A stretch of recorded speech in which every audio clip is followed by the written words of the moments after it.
So, this is a talk about integrating Draw.io into Quip. It is exactly the same presentation as I gave 30 minutes ago, if you haven't moved. So, apart from the fact I'll be 30 minutes older. So my name's David Benson, I'm the co-founder at Draw.io. Let me explain Quip first. So Quip is a tool that Salesforce bought last year, I think. It's very much a modern productivity collaboration tool. The idea is you create documents in a hierarchical structure. You put rich content into the documents, you share them with people, you have mentions, you can link out to other documents. And the really cool things about Quip is that you can put really rich content into the pages, like spreadsheets, like charts, as you can see in this example. It's very social. You can put comments on virtually any part of it, including the rich content. So you could say, I want to comment on a particular cell in that spreadsheet and start a thread just for the cell in the spreadsheet. And you do that all in page. And it all updates in real time on everyone else's device, web page, mobile.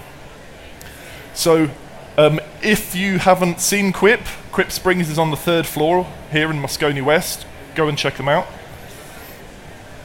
And as I mentioned before, one of the really cool things about Quip is there's no edit mode. So in a lot of tools, particularly big wiki tools, you find that you go into edit mode, you make your changes completely non-WYSIWYG, you go and preview it, it's not quite right, you change it, and eventually you get back to the page you first thought of, and you've spent 4 minutes trying to get it to look right. Now the whole thing with Quip is that it's completely in-page editing. So everything you see in that example I showed before, for example, you could go into that spreadsheet and edit it live in the page. You don't jump into another edit mode. So Draw.io, which is us, and if you want to find us, just search for Draw.io. It'll pop up fast enough. At www.draw.io, it's actually the application, and we have a website at about Draw.io. It's a bit counterintuitive. So we're a diagramming app. That's diagramming in a browser. We've been around for about 6 years as Draw.io. We open sourced the code base last year because we wanted to encourage developers to use this as an open platform. So in that sense, we align somewhat with Quip's goals. There are desktop versions as well as the online version. That's open source. That's in Windows, Mac, and Linux. We have about 1.5 million users last month. In 2017, we've had about 9 million users to date, so we'll extrapolate out to about 11 million users. So we're a well-used tool. And we've got we think about 25 plus integrations. There's probably more because we're open source. There's sometimes integrations we've never heard of. So in terms of examples, and these are marketing diagrams, of course, there wouldn't actually be any use to use as a template. We've got a business process modeling diagram. We have a mind map of languages of the world. Mock-ups and wireframes, a lot of people use Draw.io for, so this is a bootstrap-styled mock-up. Organizational charts. Network diagrams IT. We've got a big bunch of cloud icons for AWS, Azure, IBM, VMware, you name it. And there's a UML diagram, so a lot of stuff for software engineers, UML, ERDs, etc. And floor plans. So, the real point of the presentation is live apps and Quip. So, that was launched yesterday, and that enables you to put your own custom rich content in a Quip document. So, you could find something a fairly simple use case. For example, internal in your company, you just want to do some custom component to put some data into your page, or you might want to go a bit higher. You might want to create a custom live app that you want to resell, because there is going to be a marketplace for live apps. So, and you'd be right at the start. It'd be a good time to get into it. So if you had a good idea, create a live app, and I think about next March, here is the idea that there's going to be a marketplace and you'll be able to put it on there and sell it.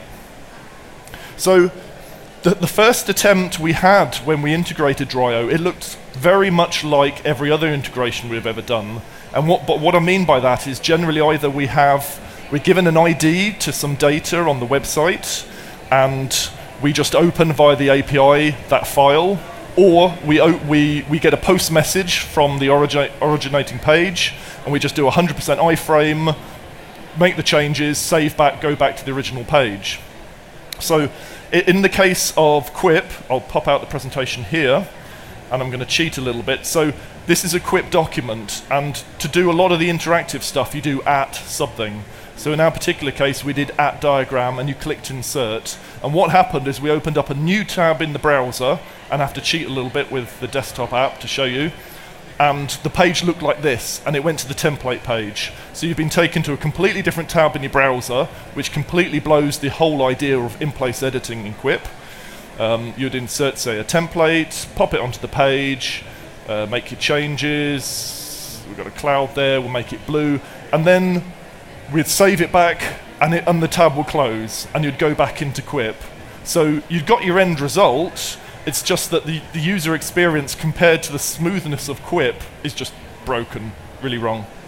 So we had a very polite conversation with Folk at Salesforce, who generally said, could you do in-place editing within the app? And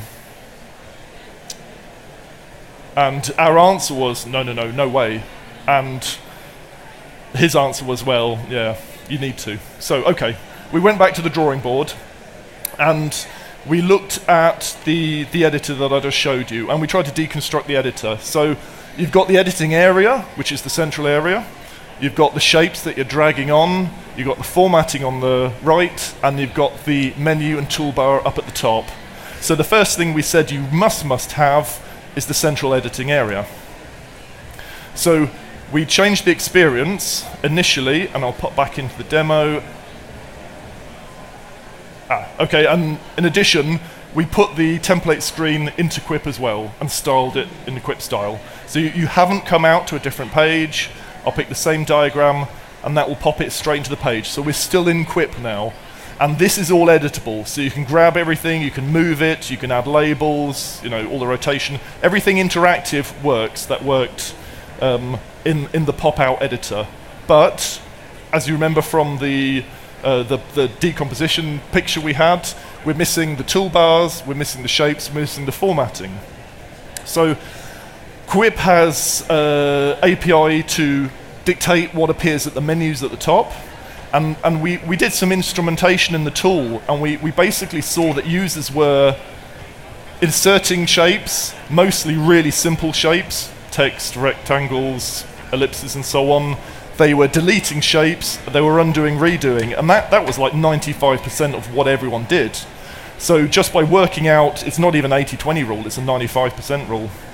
What the most common use cases were, we took them out, put them in the top menu, and then what we did is we got the shapes, we popped it over to the left, and the format, and popped it over to the right. And these are just windows, you can move these around, you can close these, and so on.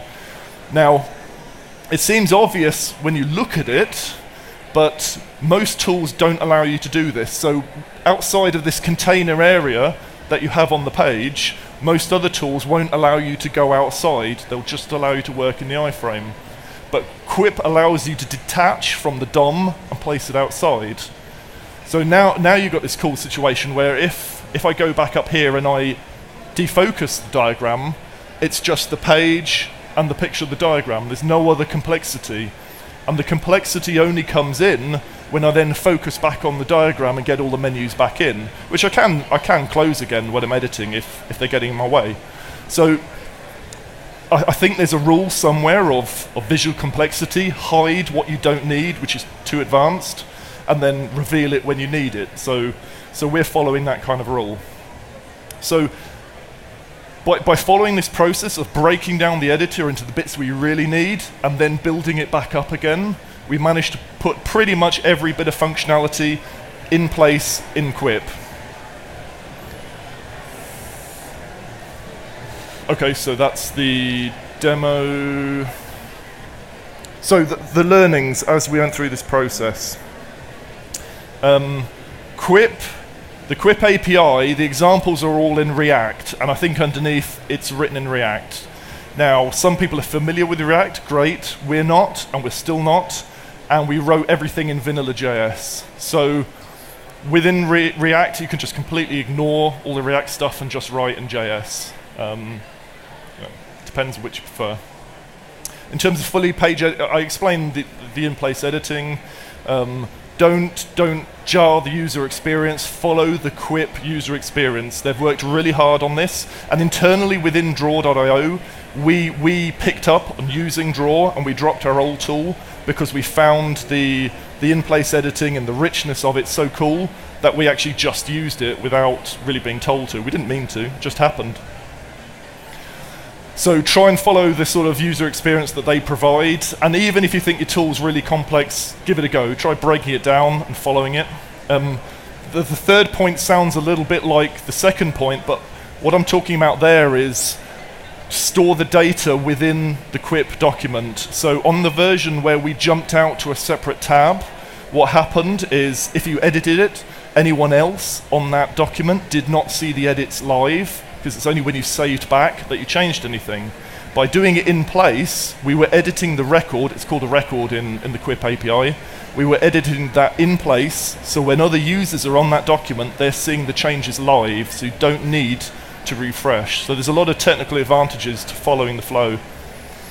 And as I said, you can always strip down the interface. To-dos, I mean, this was 3 weeks for one person. We really didn't have as much time as we hoped. But another core feature of Quip is the real-time. So everything's real-time, including the rich content on the page. So what we have a fairly simple locking real-time. If you make changes, other users will see the changes. But if two users make changes at the same time, we don't work out what to do with the clash there. So one of our to-dos is to do real-time collaboration, i.e. multiple users making multiple changes at the same time. And the Quip API does allow for this.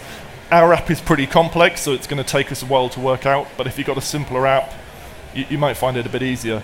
And commenting. So commenting, I didn't actually show you in the demo. There are these plus signs on the left-hand side. Now everything in a normal Quip document has a plus sign where you can start a comment thread and start discussing that particular point. At the moment we only have comments per diagram, but we're looking to try and do, and the Quip API allows this, is comments per positioning on the diagram or comments per shape. So the comments follow the shape around when you move them. And the commenting functionality is really strong, and that's definitely worth doing if you do an integration. Offline, we do actually work offline. We only realized that rather late on, but when you do your own integration, if you were to do one, they have a desktop app and they have a really good mobile app. And the experience on mobile is good. You can see it was mobile first. So double check that your desktop version works and double check that your mobile version works. If you wanted to get started, go to the developer docs on the Quip site. There's the URL. If you just go to quip.com and follow API, I think you'll come to these. So they've got a whole bunch of getting started. They've got recipes, aka examples. They have lots more docs. And on the GitHub page, which I don't have a link to here, but I do here, they've got a bunch of examples. So get your Quip instance up and running, take one of the examples, drop it in. It's a Node.js dev server, if you're familiar with that. It's really easy. Get one of the examples up and running, and then look at the code and the API and think how you can evolve your example into something that into the end result you're trying to achieve. You could ask us, but our code is a really nasty prototype. I probably wouldn't recommend it. Another session that I'm guessing is related to this by the name of it, customizing and extending Quip. I think they used to have another API for automation, but I'm pretty sure this relates to live apps, but I couldn't be sure. That's Thursday at 9 o'clock at the Marriott. Thank you very much. If you've got any questions, nobody ever has, so I've got some sample ones, but otherwise, thank you very much.